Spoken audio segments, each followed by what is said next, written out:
So I think it could happen at any point, but I haven't seen any indication that active labor has begun.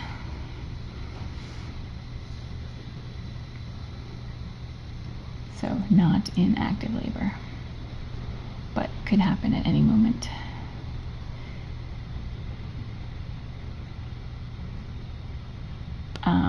Yes, I did put some white over the darker wood doors in the Cabinet of Solitude, just because she's so dark, to make it a little easier to see.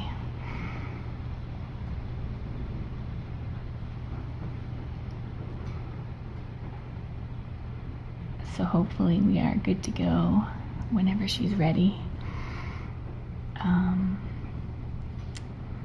It did look like she was having some light contractions yesterday, which can happen for a few days. I think sometimes with the ferals also, sometimes they will try to delay having the babies if they're feeling nervous. She's been pretty good though, aside from when I'm in the room. But she recovers pretty quickly, and she hasn't been too frantic or stressed, so it's always a risk bringing them in so close to their due date, but I think she's done really well, and I've been able to go in and out more than I probably would have if it was a cat like Savina coming in at the end of her pregnancy. I was able to vaccinate her and do Revolution and Profender and clean her ears, so she's been very thoroughly dewormed. She's had her itchy ear mite ears cleaned once, and we'll see. We're hoping that the vaccine will help lessen the severity of upper respiratory symptoms in the kittens. I don't know whether or how much the benefit is reduced by giving her the vaccine so close to her giving birth, but it's actually a good thing we've had at least, well, almost 48 hours now since giving the vaccine. It does take some time for the antibodies to be produced, and so I don't know. Ideally we're supposed to give them 2 weeks in advance, but we didn't have that option here, so we're still hoping that the kittens will get some benefit out of it, and mom definitely will, so that's good. I'm thinking at least 6 babies, and that is based on no scientific evidence, just because she's so gigantic. I was able to feel babies moving around when I did her intake. They're quite rambunctious. You can see them moving around. They're very active.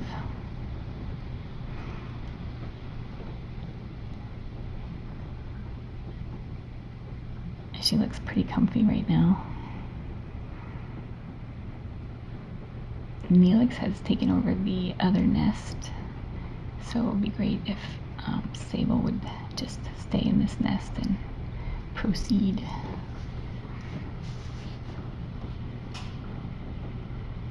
She looks pretty comfy and relaxed right now, which is nice. Yeah, so if mom has antibodies, they will get passed along in the milk, yes.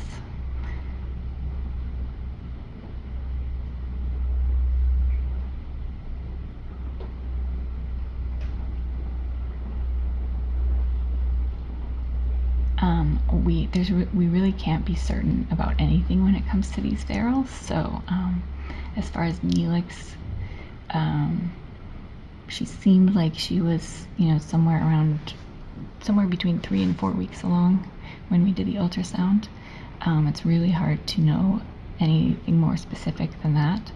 Average gestation is 64 days, so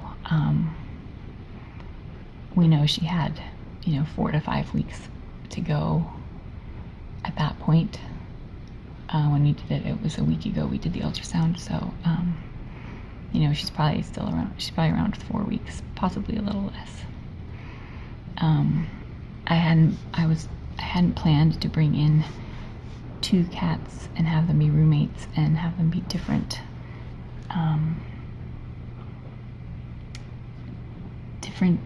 numbers of days into their pregnancies, but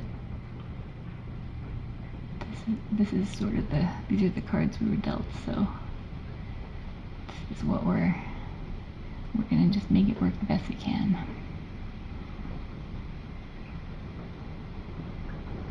I had to unplug some of the cameras because the computer is crashing, having so many cameras in it. So now I suspect she's in the wedge of denial. Let me see if I can find which one that is. Nope. So it's not 9 or 1 or 6. It's 3.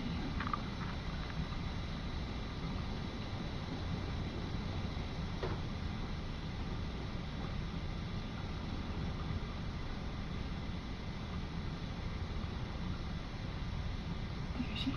Okay. Hopefully we make it some blurry vision.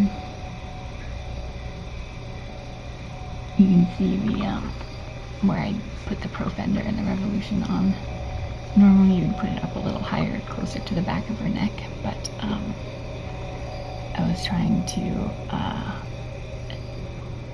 minimize her stress during intake, and so that's where it ended up. And you can see she hasn't licked it off. The reason we put it on the back of the neck is so they don't lick it off. And so you can see it's still there. It looks a little crusty, but that will eventually wear off. But that's all that is. So right now she's wedged between the wall and the back of the Cabinet of Solitude.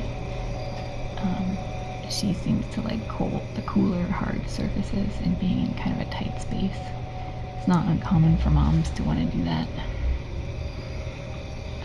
when it gets close. So, and she's also been pretty restless the last couple of days, so those are all indications of pre-labor. Light contractions, being restless, the kittens being super active like they are. And if we don't see her getting deep periods of sleep for longer than 20 minutes at a time without shifting around too much, those are all indications that we're getting close. So the other reason I think we're close is that I think I posted a video on People for Happier Cats on Facebook of her from February 2nd when she was clearly showing. So that was 30 some days ago. And they usually start showing around 4 weeks. So let's say it's her 28 days. She was clearly showing, so she was probably at, I would say, a week after that. So 35 days, and then plus another 35 days, that puts us over the limit. So we definitely know. Let me look at the calendar. February 2nd, so 1, 2, 3, 4.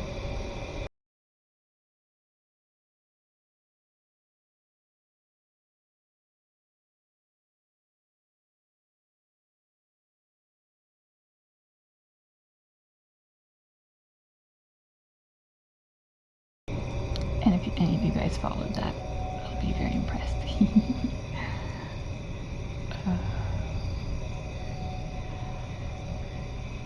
But basically 64-ish days, and then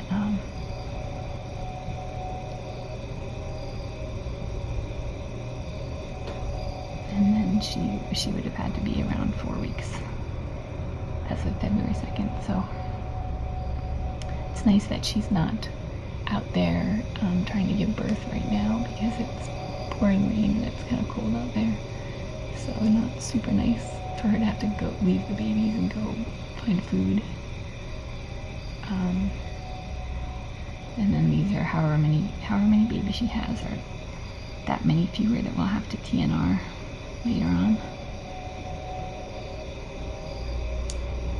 Colors. So she's a tortoiseshell cat, so she's ginger and black. So depending on the color, so boy kittens will be 50% ginger and 50% black. So if she has 4 boy kittens, 2 should be black and 2 should be ginger, according to science. And that's regardless of dad, because boys get their color from mom.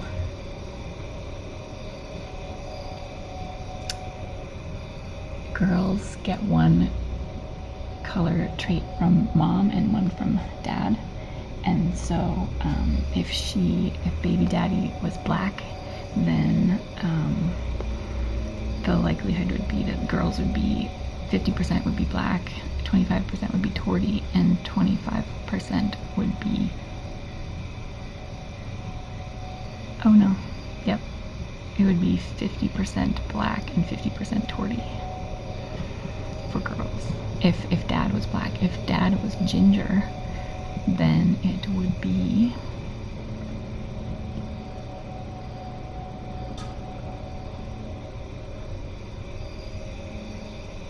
50% torty, 50% ginger, I think.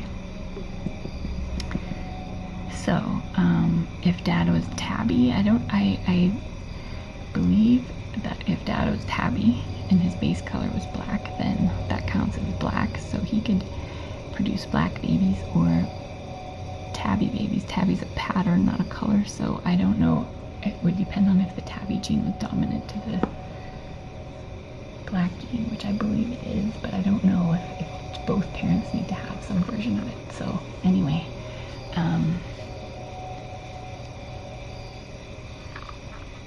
I know that we have quite a few, well, not quite a few, but we have a handful of ginger dads out there. I think we have a couple black ones, and I know we have a couple of really dominant tabbies, which would count as black. So anyway, it will be interesting, but we'll know a little bit more about who the baby daddies may have been once the babies are born.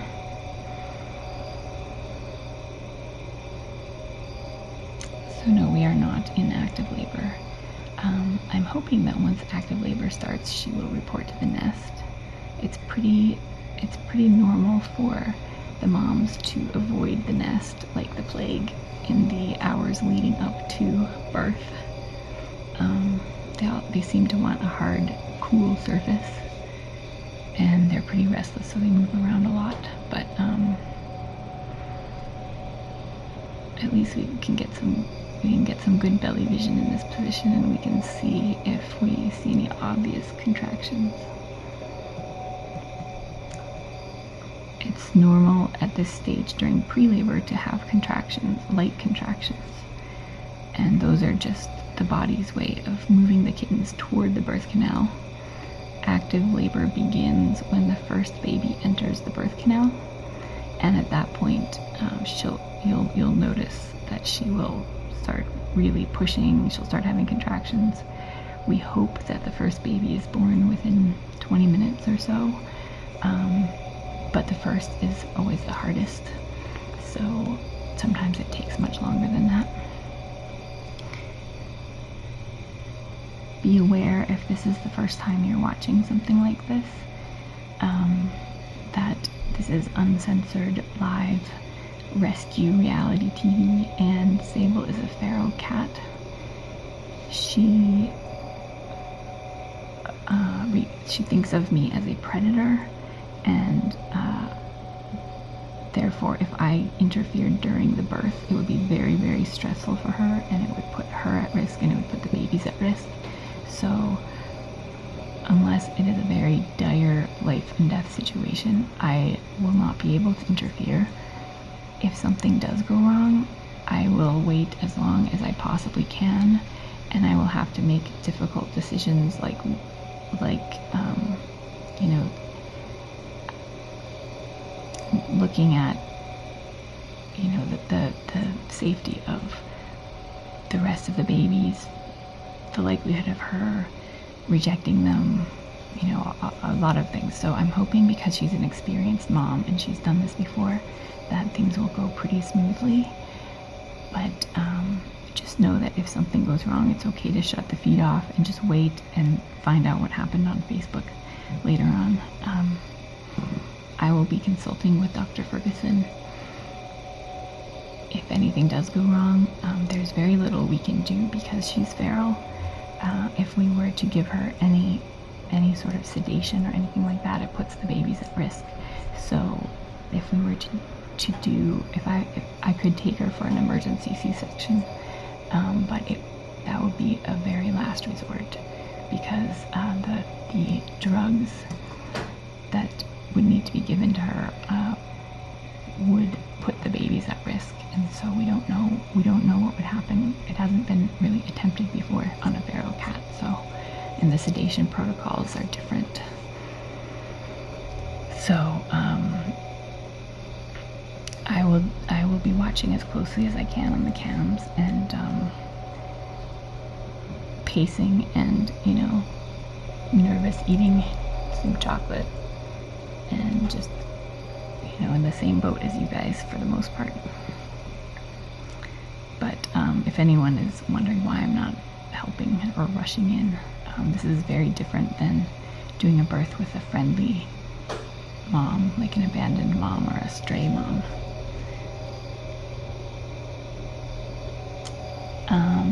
We don't have access to her nest in the barn, for one thing, and also I wouldn't want to bring in any materials from her nest in the barn, just in case there was ringworm or parasites or fleas.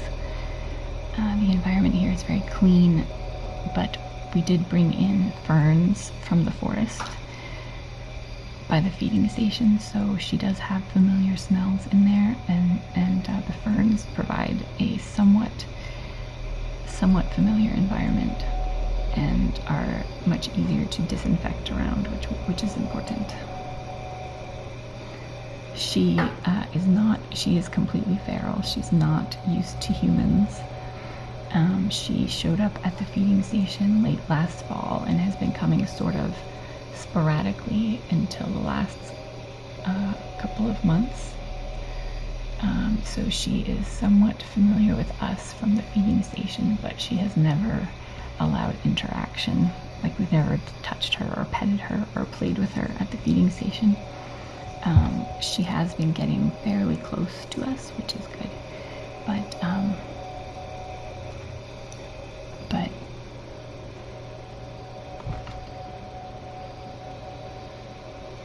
and she's also seen farm workers around the property, but again, no interaction with them. So she is truly a feral cat. You can see how much each cat's personality has an effect on how well they do, and their stress level, and the way that I'm able to interact with them. It's completely, I have to tailor my approach for each individual cat. And I'm lucky with her because she's confident enough that she's not super terrified when I come in the room, but she's not so confident that she's aggressive. At this stage, once she has babies to protect, it could be a completely different story, and totally fair on her part, because she has had to protect babies before. I don't know if she's lost babies before to predators or tomcats. It's very likely she has. And so for her to be protective is just her being a good mom. And so if that happens, I will just alter my approach to make it as low stress as possible. So it's impossible to predict how that's going to go until she actually has the babies and we see how she does with them.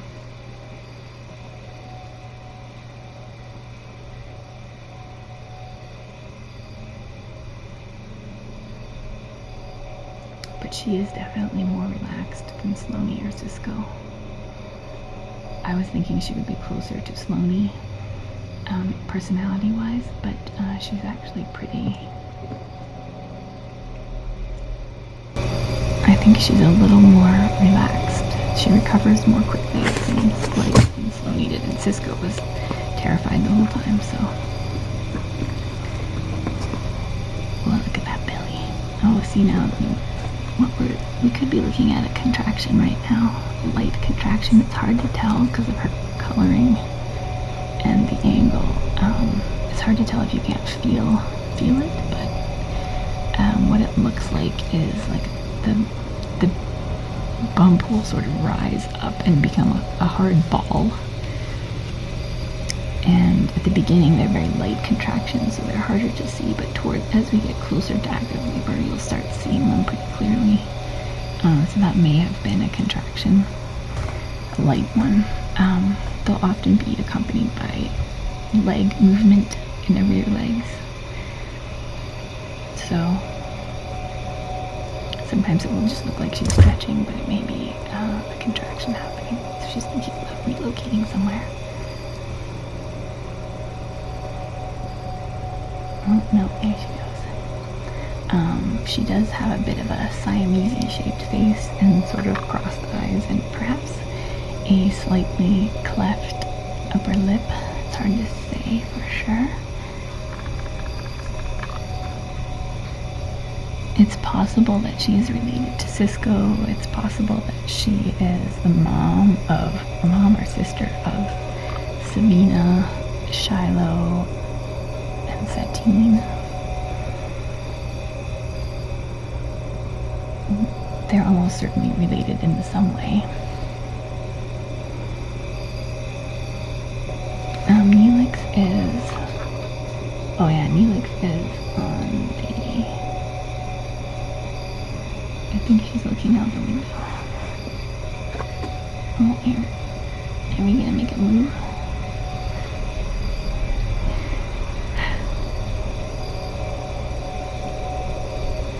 Sable has been eating quite well. She's been using the litter box. Her poop looks good. Oh, there's the babies. Alright, where is she gonna go now?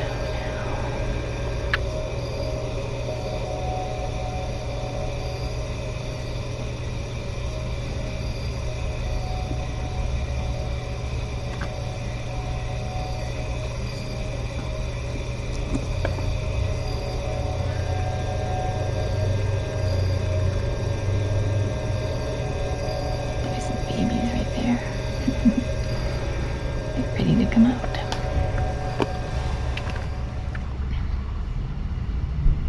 Oh, Neelix just returned to her nesting box.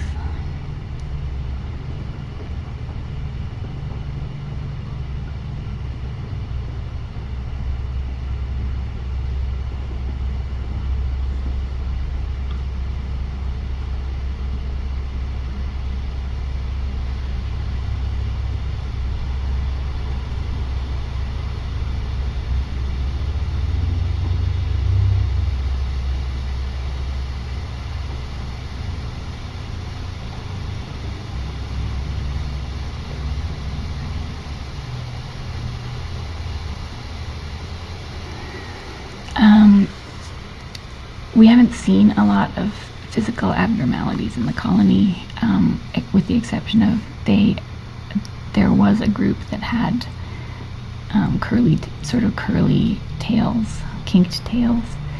We have spayed and neutered all of the ones we know of. But that was something that ran in the colony. It's hard to say for sure because it's very unlikely if they had, like for example, a cleft lip and nose like Marvel had, they would not have survived. So there's only a 25% survival rate for the kittens born there. And that's in general to free roaming cats. I suspect our survival rate is actually lower than that. But that's probably why we don't see a lot of kittens with, or cats with, abnormalities.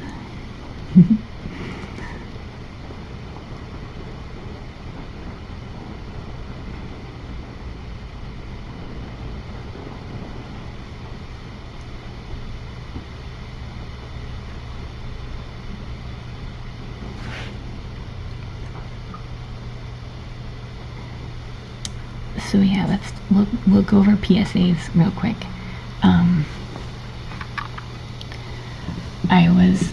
I just wanted to say that remember what Tiny Kittens is all about. We try to be about inclusion and celebrating our differences and raising awareness about cats for new viewers. And so please try to give each other the benefit of the doubt and be kind and helpful and welcoming, and stay calm. And if you're getting frustrated by the chat, just go full screen and ignore for a while. There are a lot of people who watch and chat with very diverse backgrounds, both culturally and medically and emotionally, and a lot of people are going through things, or they've lost someone or lost a cat, or we have many people with PTSD, or various spectrum disorders. And so it's really easy to misinterpret things people say in chat, but just please try to give each other the benefit of the doubt. I know emotions run high, and it's hard to do sometimes, but let's just remember that we're all here to what we're all here to do, and the ultimate goal is to try to come together and help cats, and in doing that, to have a really great community where everyone is welcome. The other thing is, I also was requesting that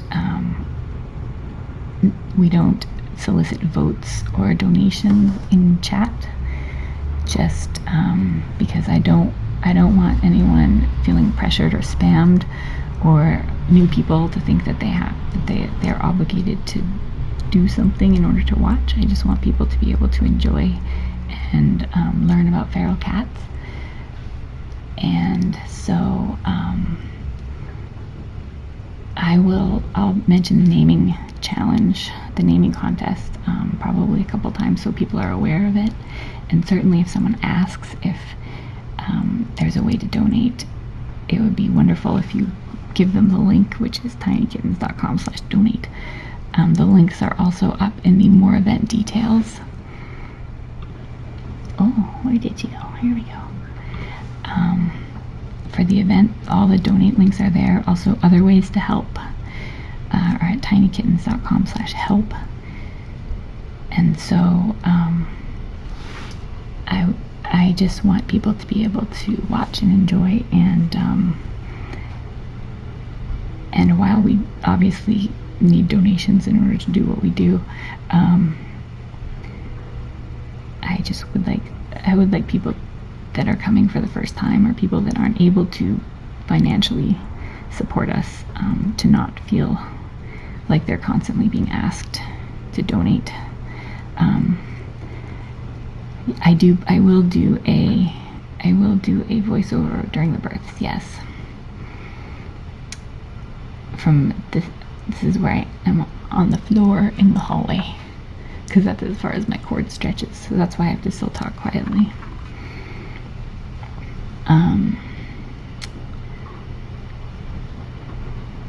Yep, that includes Shelter Challenge. I get a lot of complaints about Shelter Challenge anyway, so I would rather have that not be posted about. And I also think that it's time for the voting cartel to sort of stand down and let someone else have a chance. But I do appreciate all of your efforts, and I just want to give some other shelters a chance, and I don't want to distract from kind of the message of what we're doing by asking people to vote.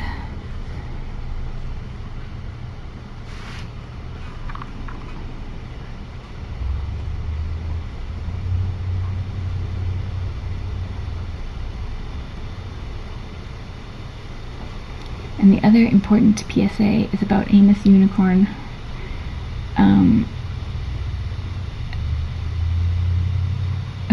Birthing socks, yes.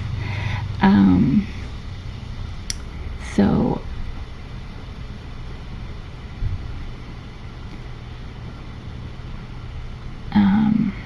I also got in trouble from Facebook when I was posting about the shelter challenge. So I try not to do that anymore because I was getting in trouble. But anyway, yeah. So let's do a drill. Amos Unicorn.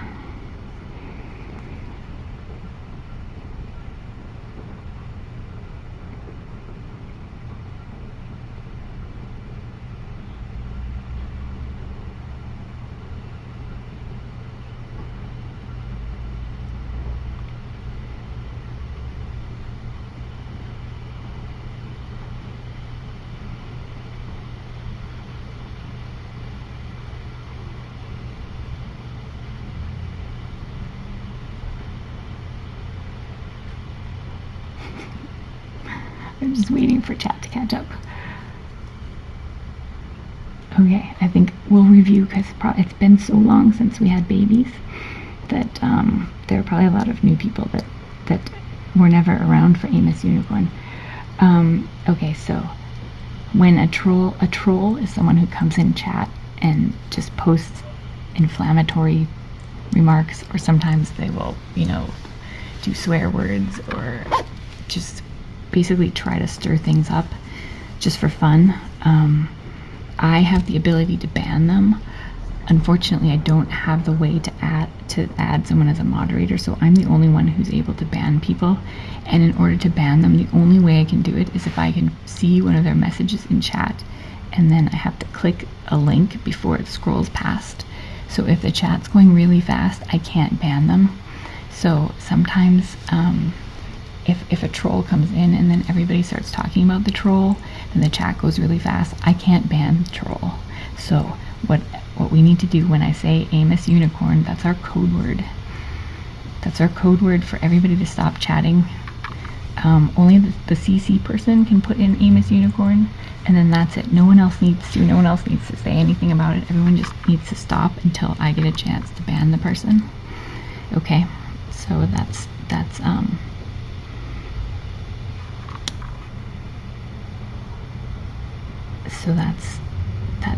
that's our secret code word in case someone comes in, because we do need to keep it family friendly. We have lots of kids watching. Part of our Tiny Kittens in the Classroom program, the kids are encouraged to watch with their families, and segments of it might be shown to the kids. So we try to keep everything family friendly and educational.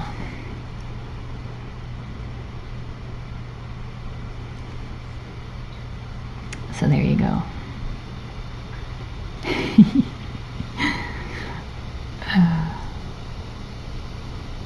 Yes, and the best way to deal with trolls is to ignore them, because the reason they're here is to get a reaction. So when you give them a reaction, it just makes them escalate. If you ignore them, then they will go away and find some other chat where people don't know that not to feed the trolls.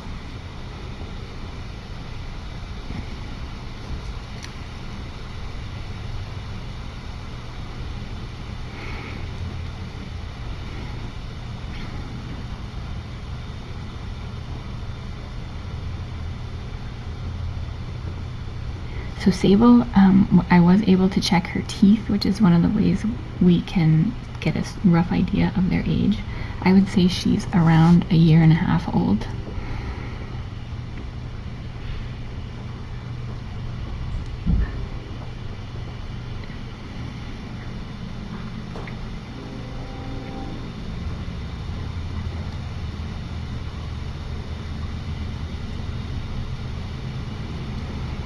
I will try to remember to, oh, is she leaving again? Oh, I will try to remember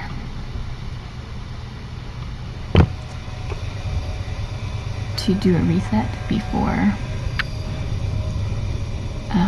when she goes into active labor, and then I will post the video once it's over. Hopefully we won't have any crashes. Hopefully the internet will stay up. I do have a power supply, a backup power in case power goes down. So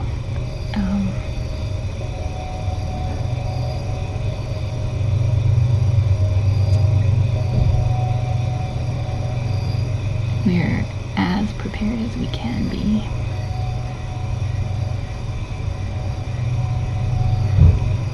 Don't you just want to brush that profender spot off her back? I am not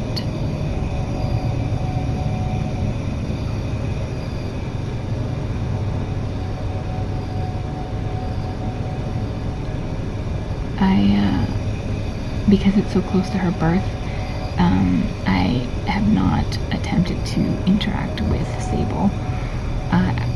Had I brought her in earlier, I definitely would have, because I think that she has some potential, but I think the most important thing at this point is her stress level and the safety of the babies. And so interacting with them definitely is stressful, even if it's a positive interaction. Oh, where's she going? Oh. She's being indecisive. In and out, in and out. Time to push. It'd be nice if she started right now. So I'm not quite set up out here. I need to get my power cord and make sure that there's not noise happening anywhere. We're gonna go into silent lockdown.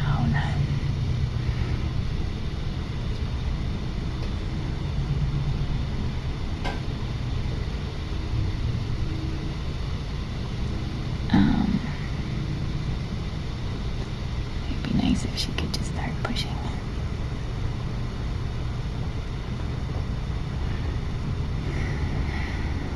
During the day, that would be very civilized of her.